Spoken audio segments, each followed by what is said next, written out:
તો અમદાવાદના કેટલાક વિસ્તારોમાં હળવો વરસાદ, સવારથી જ વાદળછાયા વાતાવરણ વચ્ચે વરસાદ શરૂ થયો।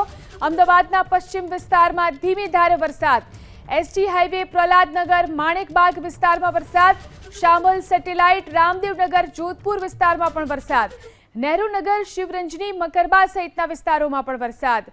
તો અમદાવાદમાં પશ્ચિમ વિસ્તારમાં ધીમી ધારે વરસાદ વરસ્યો। એસટી હાઈવે પ્રહલાદનગર માણેકબાગ નહેરુનગર શિવરંજની મકરબા સહિતના વિસ્તારોમાં વરસાદ વરસ્યો। શામલ સેટેલાઇટ રામદેવનગર જોધપુરમાં પણ વરસાદ વરસ્યો। તો અમદાવાદના પશ્ચિમ વિસ્તારની અંદર ધીમી ધારે વરસાદ થયો।